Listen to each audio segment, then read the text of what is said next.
سلام، شب شما بخیر. خب ببینید، اول اینکه کامنت ها رو لطفاً ببینید و وقتی دیدید حتما لایک کنید، من بفهمم که دیدین، چون من آپدیت رو توی کامنت ها میذارم معمولا. بعد دیگه بهتون بگم که مهد مقاومتی 2017 که گفته بودم بارها و بارها توش سل داد، سل خیلی خوبی داد. ببینید این الان تایم فریم 1 ساعت است، برای همین شما خب خیلی شاید نوسان رو نبینید، ولی اگه این تایم فریم بیاد پایین میبینید که بارها و بارها سل خیلی خوبی داد. و اینکه جای مناطق برگشت هم من خودم 2 بار دقیقاً از روی خط قرمز ایجی 1 ساعته لانگ گرفتم. حالا چک کنید میبینید، من دیگه الان براتون نذاشتم اینجا. و اینکه توی منطقه مقاومتی هم سلشو داد. خب بعد جز اون توی کامنت ها براتون نوشتم که 29 سل کنید، 35 و 42 که الان این نقاط رو هم براتون روی چیز بذارم. من دیگه شما محدوده تصور کنید، محدوده 35 که کاملا مشخصه، ولی اون یکی هم امتداد اون یکی خطمه که میدلاینه. حالا براتون بعد میذارم اون رو هم.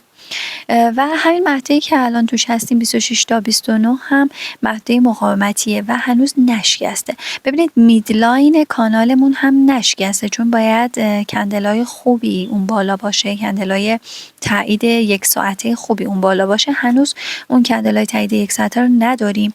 من گفتم 29 سل بزنید، ولی خب از 28 و خورده‌ای برگشت. خب این یکم 29 رو خراب میکنه دیگه. اصلا این دفعه مثلا باید 30 شما روی 30 حساب کنید. حالا و اگر که مهد 26 تا 29 از دست رفت با کندل های خوبی، شما باز تا 35 لانگ بشید، دوباره 35 شورتش کنید. من همچنان میگم لانگ و شورت، چون من تقریبا 4 سال حدوداً توی ارز دیجیتال بودم. از اول سال اومدم روی طلا. اینجا سل و بای جدید هنوز برای من همچنان هم اعداد خودمو میگم. خب و اینکه ببینید حتی 4 ساعته هم اگر بالا شادو کنه، یعنی اینکه میدلاین رو نشکسته. میبینید الان 15 دقیقه فقط کندلا بالای میدلاینن و کندلای خب خیلی عالی نیستن، مگر اینکه کامل یک بدنه‌های کامل خوبی داشته باشیم تا این قسمت ها بیاد. دیگه که من صورت ویدئو رو خیلی زیاد کردم، ولی تمام تحلیل‌ها رو روش دارید میبینید. انتهای چارت هم ببینید همینطوری که نگاه کنید، انتهای چارت هم یک تراکمی ایجاد شده. ببینید البته خیلی الان این تایم فریم 1 دقیقه است که من دارم بهتون نشون میدم، ولی خب تراکم دیگه. و میبینید که ببینید حدوداً 30 هست سقف این کانال برای برگشت. 29 دیگه به درد نمیخوره، چون میگم تا 29 تا 28 خورده هم اومده، این منطقه دیگه مصرف کرده. ولی برای سل بعدی شما میتونید روی 30 بگی. بعد حتی این قسمت رو ببینید چقدر دقیق و تمیز بود. خبری هم که اومد، حتی پولبکش هم رو هم میبینید، خبری هم که اومد به نفع شاخص دلار بود، یعنی طلا باید بریزه، ولی خب فعلا که مقاومت کرده.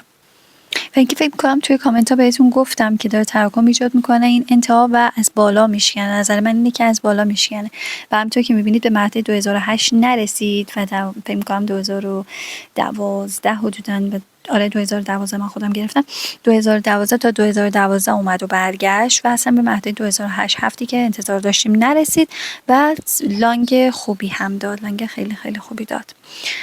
همین، شبتون بخیر. انتهای چارت رو براتون گذاشتم. اگر که نتونه کندلای خوبی این بالا بده و میدلاین رو نتونه با کندلای خوبی رد کنه، میره اصلاح.